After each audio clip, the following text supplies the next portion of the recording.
श्री गणेशाय नमः। श्री सरस्वत्यै नमः।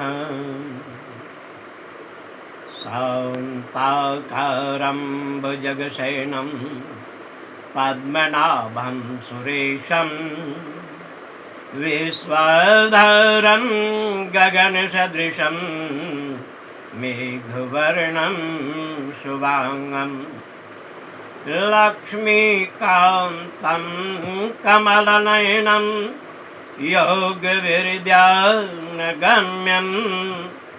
वन्दे विष्णुं भवभयहरं सर्वलोकैकनाथं।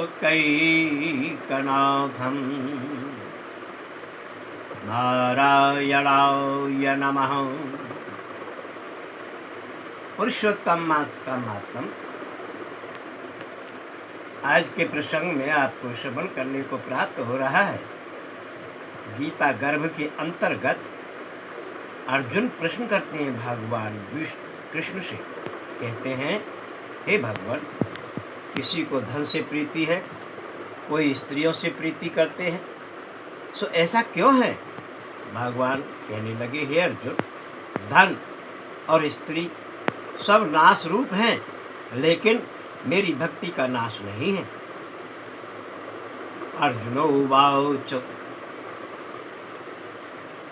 अर्जुन कहने लगे, प्रभु, राजपाट कौन से धर्म से मिलते हैं? विद्या कौन से धर्म से मिलती है?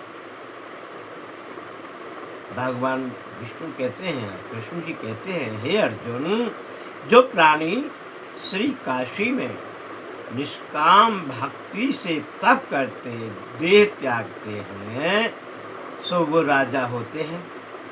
जो गुरु की सेवा करते हैं सो विद्वान होते हैं।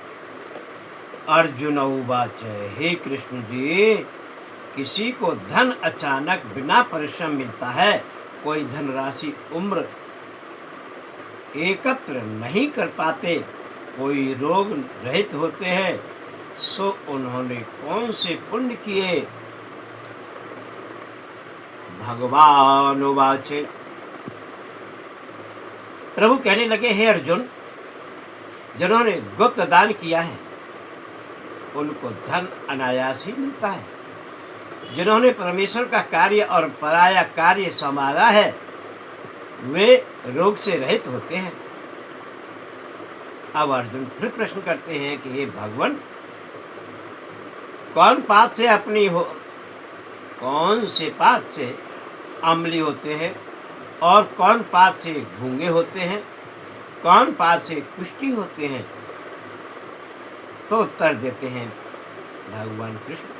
कहते हैं, हे अर्जुन, जो अपने गुरु की स्त्री से गमन करते हैं सो अम्ली होते हैं। जो गुरु से विद्या पढ़कर मुकर जाते हैं सो गूंगे होते हैं। जिन्होंने कुकर्म किए हैं वे कुष्ठी होते हैं। फिर अर्जुन ने प्रश्न किया, हे प्रभु, किन्हीं के देह में रक्त का विकार होता है, सो किस पात से? कोई दरिद्री होते हैं, किसी को खंड वायु होती है, कोई अंधे होते हैं, कोई पागल होते हैं, सो कौन से पाप होते हैं? कोई स्त्रियां बाल विधवा होती हैं, सो कौन से पाप होते हैं? भगवान कहने लगे, हे अर्जुन, जो सदा क्रोधवान रहते हैं उनको रक्त विकार होता है। जो कुशील रहते हैं वे दरिद्री होते हैं। जो कुकर्मी ब्राह्मण को दान देते हैं उनको खंड वायु होती है। जो प्राणी स्त्री को नंगी देखता है, गुरु की स्त्री पर कुदृष्टि करता है, जिसने गो ब्राह्मण को लात मारी है सो अंधा व पागल होता है। जो स्त्री अपने पति को छोड़कर पराये पुरुष से संग करती है सो बाल विधवा होती है। अर्जुन वाच। फिर अर्जुन प्रश्न करते हैं, हे कृष्ण जी, हे प्रभु, हे दीननाथ, तुम ब्रह्म हो, तुमको मेरा नमस्कार है। आगे मैं तुमको संबंधित जानता हूँ। अब मैं तुमको परमेश्वर रूप जानता हूँ। हे परब्रह्म, गुरु दीक्षा कैसे होती है, कृपा करके कहिए। भगवान कृष्ण कहने लगे, अर्जुन तुम तो धन्य है, फिर तुम्हारे माता पिता भी धन्य हैं, जिनके तुम ऐसे पुत्र हुए जिसने गुरु दीक्षा पूछी है। हे अर्जुन,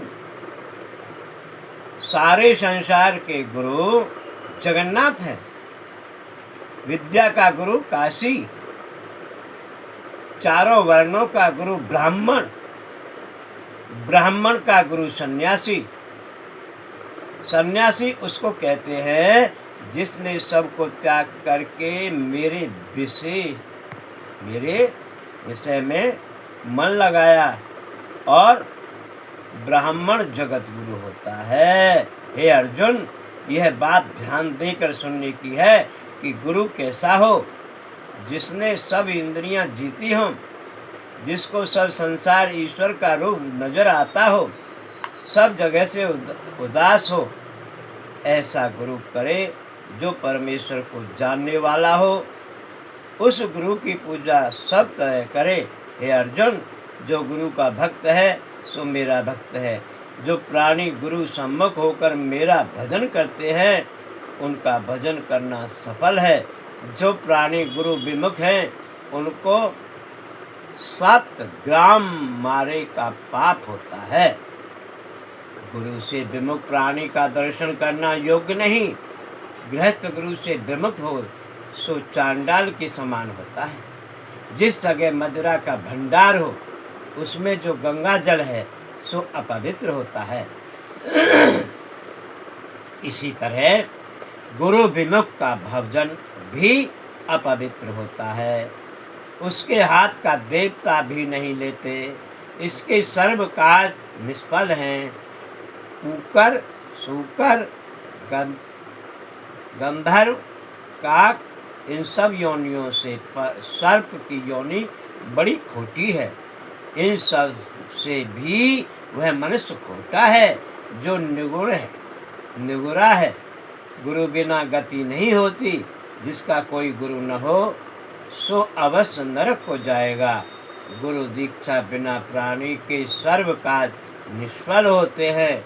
हे अर्जुन, जैसे चारों वर्णों को मेरी भक्ति करना योग्य है, वैसे ही गुरुधार के गुरु की भक्ति करनी, सेवा करना चाहिए और सेवा करने के योग्य। जैसे सब नदियों में गंगा श्रेष्ठ है, सब व्रतों में एकादशी का व्रत श्रेष्ठ है, सो वैसे ही हे अर्जुन, सबसे उत्तम गुरु सेवा है। गुरु दीक्षा बिना प्राणी पशु योनि पाता है।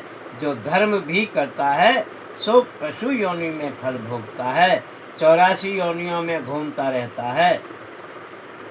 अर्जुनो वाच, फिर प्रश्न किया अर्जुन ने, हे कृष्ण जी, गुरु दीक्षा क्या वस्तु है?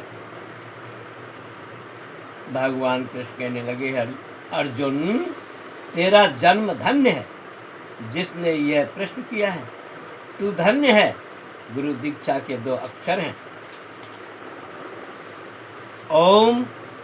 इन अक्षरों को गुरु कहता है। यह चारों वर्णों को जपना श्रेष्ठ है। हे अर्जुन, जो गुरु की सेवा करता है, मेरी सेवा करता है, मेरी उस पर प्रसन्नता है, वह 84 से छूट जाएगा। जन्म मरण से रहित स्वर्ग भोगता है। जो प्राणी गुरु की सेवा नहीं करता सो 3.5 करोड़ वर्ष तक नरक भोगता है। जो गुरु की सेवा करता है उसको कई अश्वमेध यज्ञ के पुण्य का फल प्राप्त होता है। गुरु की सेवा मेरी सेवा है।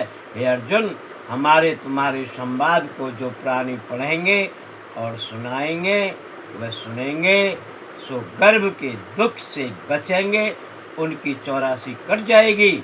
ऐसी करके इस पाठ का नाम गर्भ गीता है। श्री कृष्ण महाराज के मुख से इस अर्जुन ने श्रवण किया है। गुरु दीक्षा लेना उत्तम कर्म है। इसका फल यह है कि नरक की 84 से जीव बचा रहता है, भगवान प्रसन्न रहते हैं और भक्ति प्राप्त